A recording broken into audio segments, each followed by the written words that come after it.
Okay, let's just look at one thing. Hey everyone, this is Aimee Gromowsky, Aimee the attorney, and we are going live here shortly with Tracy Spradlin, who is a practitioner in the Jackson County courts, and we are live now, so I'm just going to say that we're going live.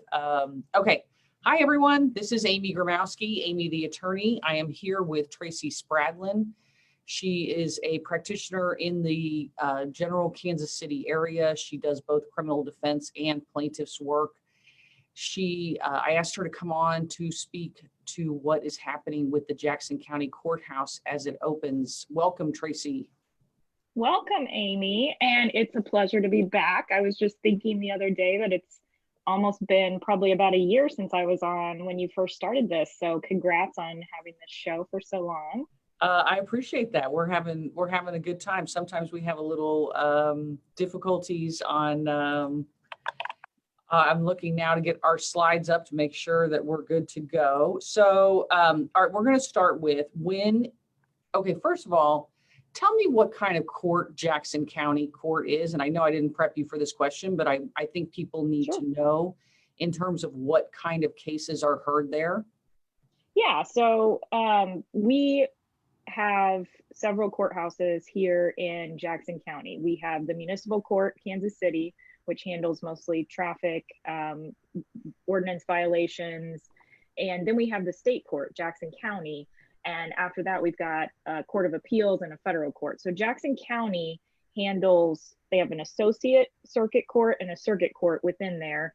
The associate circuit will handle things like misdemeanors, initial criminal appearances, divorces, orders of protection, and then the circuit court will handle more serious felony charges. They might oversee other trials for bigger civil cases, things like that. So when you have a case in Jackson County, they're handling longer term cases as opposed to city court cases. Whereas you might have more volume in a city court case, Jackson County tends to have a higher volume just because it covers such a wide area in Missouri, which is why we have the two sitting courthouses, one in eastern Jackson County and then one downtown. Okay, I realized when we were preparing these slides that I was mainly focusing on the Jackson County Courthouse downtown. But let me ask you this, what we're talking about is going to apply to both courthouses, is that correct? Yeah, and when you're getting those notices from either from your attorney or from Jackson County itself regarding summonses to appear in court, make sure you're paying attention to whether you're going out to Independence to the Eastern Jackson County Courthouse or whether you're going to be downtown. And I'll talk to make it easier in terms of both. Downtown has some complications due to some construction. So they're going to have some additional shortfalls in the reopening that Independence is not going to have. But as far as the security measures that they're implementing, you're going to see those in both places, and you need to be prepared for those, whether you're going to the Eastern Jackson County Courthouse or the downtown. Okay, well, let's get right to the Jackson County Courthouse downtown. Tell us a little bit about the entrances and what's going to happen what is the date that they are planning on reopening? So May 18th is the date of reopening, and they've moved everything in 6 phases. And so this phase 1 is kind of what we're going to focus on. It will go at least until June 1st for purposes of social distancing and the gathering number. And after June 1st, a lot of the implementations will still be in effect. They're just allowed to have more people gathering in one area.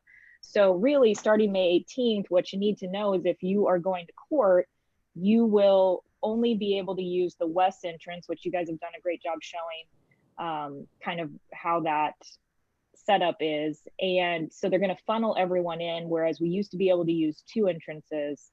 We'll now only be able to use 1. And the reason behind that is that they want to be able to check everyone temperature wise and then ensure everyone has a mask. And so to get those resources only in one spot. In Independence at the Eastern Jackson County, there is only 1 door that you've been allowed in. So that's not changing. That's not changing. Okay, so it's the west side door, and it would normally, you would be thinking and I would be going in the front door, and that front door is the north side door, which is closed. I mean, that's the normal looking entrance, would you say, to the Jackson County Courthouse? The north Yes. one? Yeah. Okay. And so this is sort of seems like the side entrance, but they have been having people go through there for a long time, and now it's just going to be the only thoroughfare. Yeah, and I think that's just because spacing issues, that one I think allows for more people to be spread out. The idea is that they're going to have medically trained personnel that will be able to check your temperature before you come in. They're going to require everyone coming in to wear a mask. And one of the things that I was going to show, and I don't know if I can do that now or after we do the PowerPoint, was the types of masks that they're allowing. I wanted to make sure let's do that now. Okay, so they're allowing the cloth masks like this one, which you can probably see how you can make online, or you can order, and I'm going to talk about that a little bit and plug some local companies. Or they have also, you can order the more surgical looking ones that have the loops built in. And so either one is going to be allowed in the Jackson County courthouses. They're not requiring a specific type. They just need you to have some mask covering. And you'll see every jurisdiction is different. Clay County is also requiring a mask. So I've just been advising all my clients to just have a mask for court regardless, because we don't know, some of the places haven't released their policies yet, but it's just safer to come prepared so that you can't be turned away for your hearings. One thing I will say, so this is a Charlie Hustle mask that we were able to purchase, and we purchased it in a pack. And what they're doing, if you go on their website, they are donating for every mask purchase, they're donating to local emergency responders. So that's a good way for you to help the community. The other thing I'll say is SewKC, which is SEWKC, are making masks with the police, the Blue Line, and proceeds from that are going to the recently fallen Officer Mosier's family. So if you want to find a way to kind of support locally, they have some really good options that you can help give back to the community during all this. But basically, either of those masks are going to be fine. They're going to get you in. They just want to make sure. And I am preemptively just telling my clients to have one on them for court, because I'm assuming most courts are going to make you wear them. So some courts will probably provide them and some will not. And it's better just to have it with you because then that way, if we are headed to court and want to get something done, we can get it done. And the issue of a mask is not going to stop, us from working. Yeah, and generally what I would say is once you've been put on notice for a while, not having a mask is not going to be a basis for the court to continue your case. So I would say after this has been going on for a little bit and people should be used to it, you run the detriment of not being able to handle your case and having something, that you probably wouldn't want happen to your case if you're not able to be there. So clients need to really make sure that they're following their attorney's instructions. Attorneys need to be prepared. I will say Jackson County did note that they would try and have some available for the beginning, but with Jackson County being one of the busiest courthouses in the state of Missouri, those are going to go fast. They are going to, try and see how many, and we'll talk about a little further down the road, but they're going to see how many hearings they can have virtually to try and limit people. But the other thing that I would say, as we kind of have up there, if you do have a temperature or if you have traveled to other places, they might ask you some additional medical questions before they let you in. So just kind of be prepared for that. Yeah, so if you're sneezing or showing any signs of being sick, I think it's likely that they will ask you more questions, and even more likely they're going to turn you away, just to make sure that everybody in the courthouse is safe. And we are going to get to the virtual hearings shortly. All right, so tell us a little bit about the social distancing rules in Jackson County. Yeah, and one last thing I thought of was if you are in one of those high-risk groups, those would be reasons to maybe push those court dates out right now. So you need to be communicating with your attorney, or if you are an attorney, you need to be communicating with the judge, because due to HIPAA rules, they're not allowed to come right out and ask stuff like that. So one thing you're not gonna be called down there for is jury duty, but if you're there for a court date, you probably need to let them know ahead of time if you have any reasons that you can't appear because of health concerns. So with the social distancing, we talked about those 2 phases. So May 18th to at least June 1st, we have a 10-person limit. And that means 10 people in any gathering space. And that could be a hallway, that could be an entranceway, that could be a courtroom. Now, one of the things you got to remember is that the court already has set people that are going to be in the room. So that's going to cut down on your number of people allowed. So they're going to do things like stagger the court dates, stagger the hearing time, so that they're trying to limit how many people are trying to get into the courtroom. But that is going to be hard because we have, like I said, one of the busiest courthouses in the state of Missouri. So you normally will have the judge, the judge's clerk, the court reporter, and attorneys. So there you could have, at minimum about 5 people already, which would only allow for 5 other people. And if it's a, criminal arraignment docket, something like that, it's not very conducive to having those hearings in person. Those would be kind of what we would probably do through web-based. So when you get in the courtrooms, they're going to look different. They're going to have lines on the floor, especially 6 feet from the judge, 6 feet from witnesses, and they might have some plexiglass up to kind of serve as some barriers. The other thing, if you're in the hall, they'll probably want to stagger you as well. And then the sheriff's department, Jackson County sheriffs, will be walking around to try and make sure everybody's enforcing those social distancing. And I don't, the sheriff's going to be enforcing it. My guess is that they are going to be politely telling people to social distance. There's been questions about how much can they enforce, and are they going to be throwing people in jail? And you know how we're Midwest nice around here, but I do, everybody at the court, nobody at the courthouse is doing this to irritate or put out somebody else, or is in any way commenting on, what you think about the pandemic. And we're just trying to keep the people safe and free from the illness. And I know that's what Jackson County is trying to do. So I'm sure the sheriffs are, I doubt there's going to be much enforcement. I haven't seen any cases since this whole thing started of enforcement here in Kansas City. I don't know if you've seen anything in terms of the social distancing. So it's just a matter of people wanting to be the court wanting to be helpful and preventative. And so basically you just have to be really, really nice. And I'm sure the sheriff will be very nice as well. I don't think the sheriff's going to be arresting anybody, is what I'm saying. So no, and I think one thing that's important to remember is they're just trying to do their job. They got orders and it's just trickling down the same way. So, they are bound by what Jackson County's following.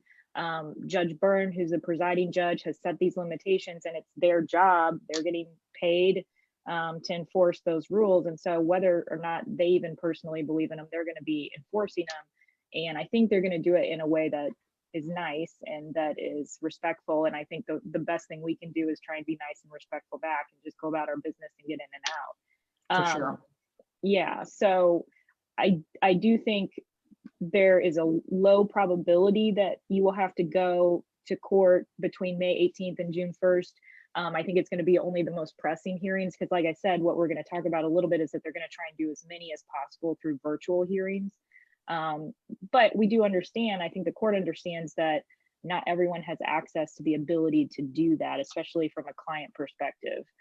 So if clients are required to be there and they can't do a video conference, then, they might have to appear. For sure. All right. So we're going to go on to talk about one of my favorite topics in Jackson County is that there's only 2 elevators. And what we learned is there will only be 2 elevators for the foreseeable future. I think there's talking 2021 before we can get more. Elevators are a big issue, apparently. Same way in my building. Independence does not have these issues. So count yourself lucky if your court is out there. But I will say this has been a problem. The good news is we're not going to have any juries for a while, at least until the end of June, but I don't see any juries being called in probably before August. So you won't show up on a Monday trying to compete with a whole bunch of jurors to get in. But I mean, now what we know about how, you know, these viruses are spread, it's crazy that we used to cram, you know, 20 of us in there, just, you know, shoulder to shoulder, all scrunched in. And Totally. now basically the rule is that you might be able to fit 2 people on either side as far apart as they can. But I mean, there are what, 11 or 12 stories in that courthouse that you may have to go to. The prosecutors are all the way up on 11 or 12, I can't remember. And then in between there and the ground floor are all the courtrooms. So, I mean, bring your walking shoes if you've got to be on the 8th floor. Yeah. I definitely, or make sure you don't have arthritis in your knees, because that's a little bit of a hike. Okay, so what's the situation with the 2 elevators? Well, I mean, like Judge Byrne said, he said maybe you could fit 2 people, you know, scrunched in, you know, like Mission Impossible style against the wall, and be able to get them up there at a time. But you've got to deal with the fact that people are on every floor hitting the button, and it's going to stop and open. They're going to be like, oh, there's 2 people on here. It's going to go down, stop. So I mean, it's going to be a nightmare. I foresee, you know, everyone's acknowledged that's a bottleneck. So all we can hope for is that they're going to stagger hearings as best they can, that some people can take the stairs, and that there's going to be just a minimal amount of people there. I mean, they do have an employee type service elevator. I don't know if they'll open that up or not to maybe more than just employees, but it's going to be a nightmare. It's going to be a nightmare. So that leads us to the next slide, and the next talking about what we can do without attending the courthouse. Yeah, and so I think on their website, the Jackson County website, they might have the link to WebEx, which would be one format some of the judges are utilizing. Others are using Zoom.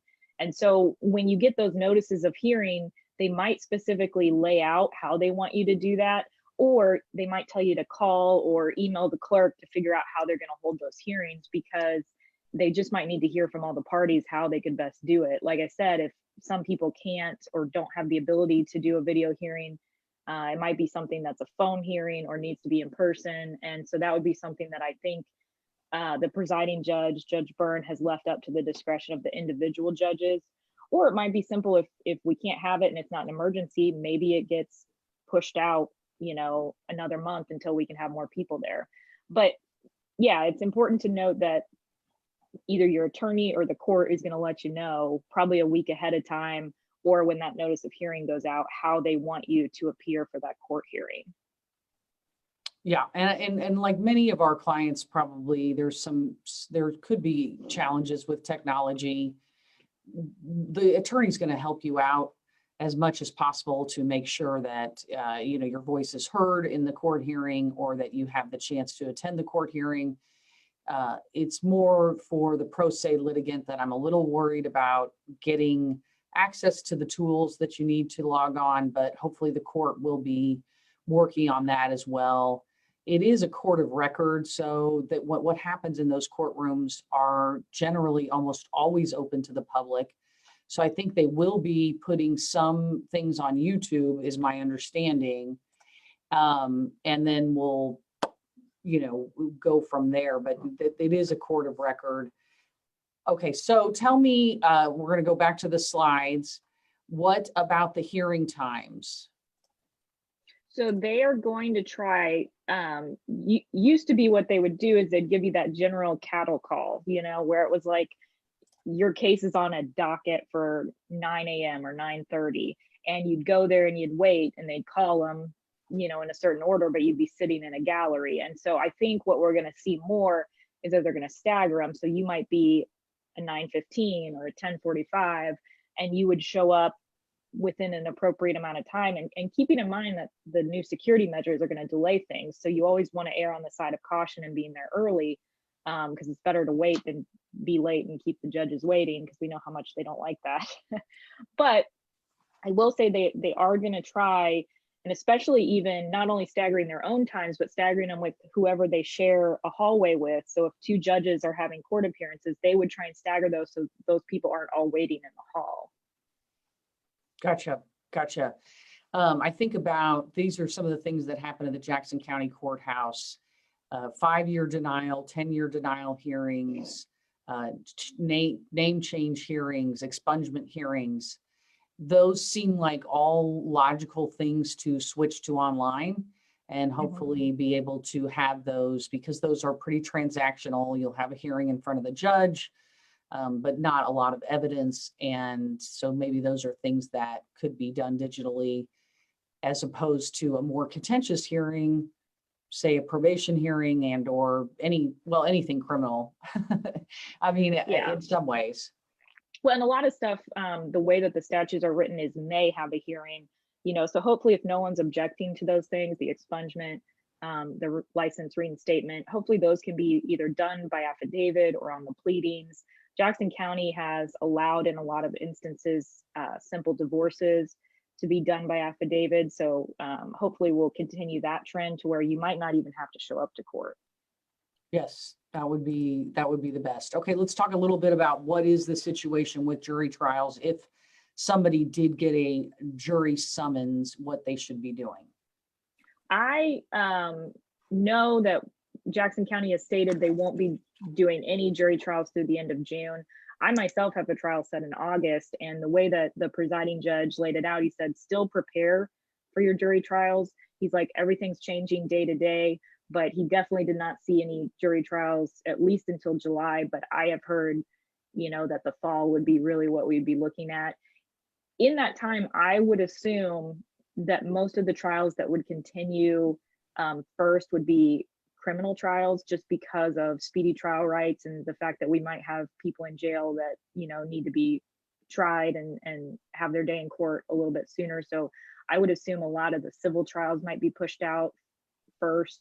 But I think the court's going to be weighing a lot of things. They're going to look at the age of the case. They're going to look at how many witnesses, if those witnesses are supposed to be coming in from out of town, length of the trial, things like that. And so when we do get to a jury trial scenario, they probably are still going to have to enforce social distancing, which means you might not see the juries in the box completely. They might be in the gallery behind you. And so that's something, in order to keep them socially distant, we might have them spread out through the court, which is one of the reasons why they had talked about this new pilot program to try and get these hearings on YouTube are open to the public, but we just might not have the space to do that.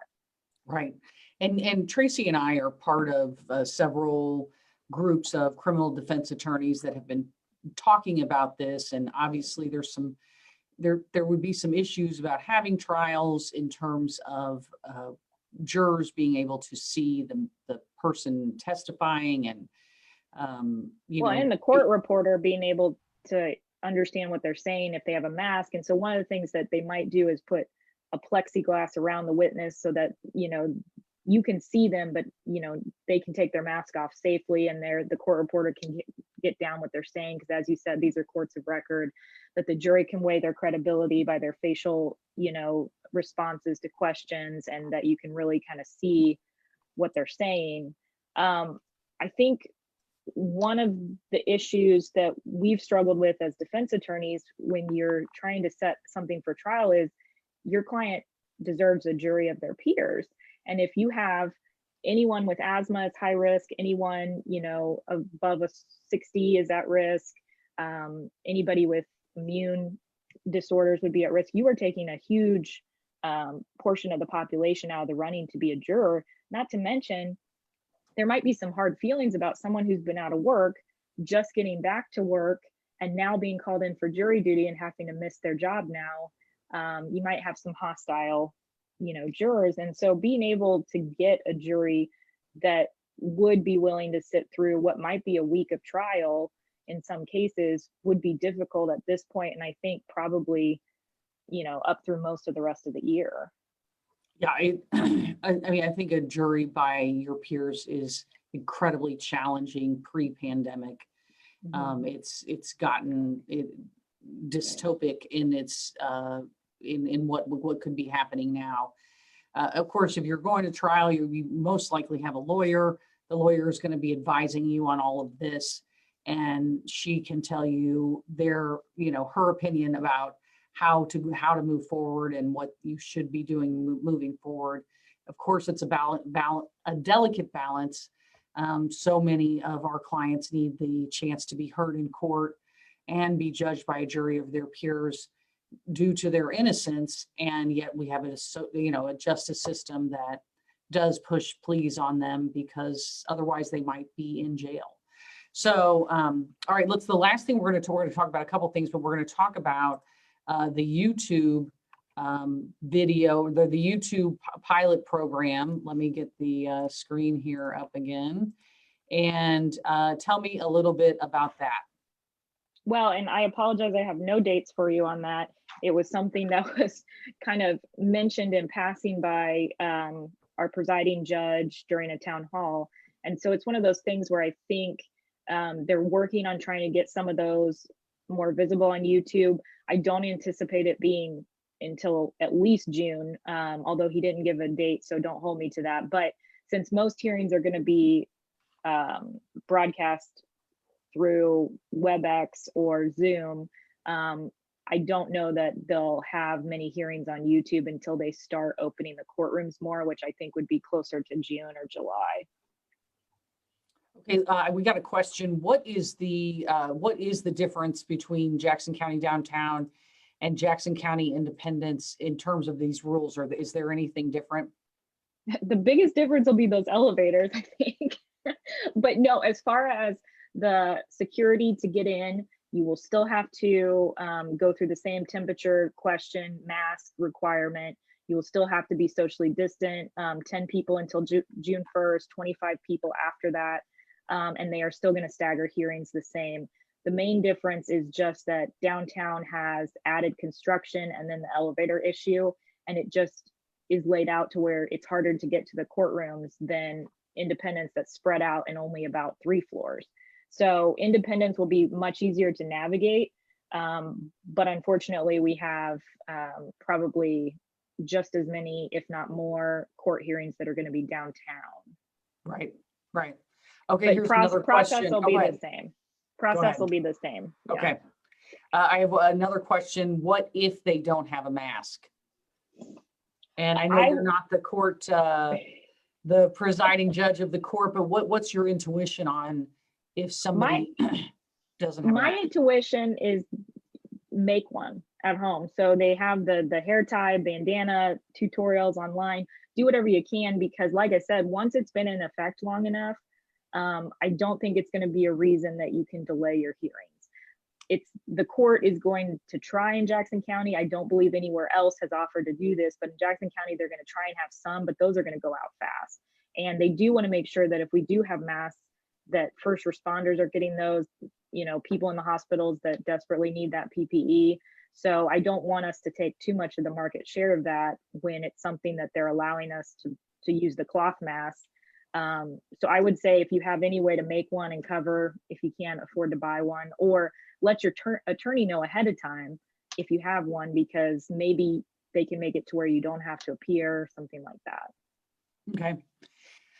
Okay. Tell us about the mask you got, and we're going to put some links in the show notes about them. Where'd you get them and what they're for? I know we mentioned a little bit, but yeah, I'm going to plug in.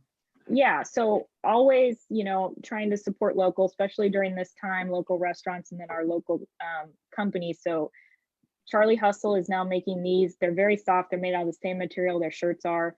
You can get a 3-pack for, I think, $15, and they will donate for each one to local first responders, hospital employees. I ordered these off their website. It did take about probably a week and a half, 2 weeks to get. So you might try and do that now. The other option is SewKC, SEWKC, has a multitude of masks, and they're all varying in price, but you can order one where part of the proceeds are being donated to Officer Mosier's family. He's the Overland Park police officer who was killed in the line of duty. Those ones are $15 a piece, but part of the proceeds go to that family. And then I believe you can get masks for $6 or $8 on there. Those are not extensive of all the places in Kansas City that are making them. I think on Facebook, there are several groups devoted to local people trying to get masks out. And they vary, like I said, in costs.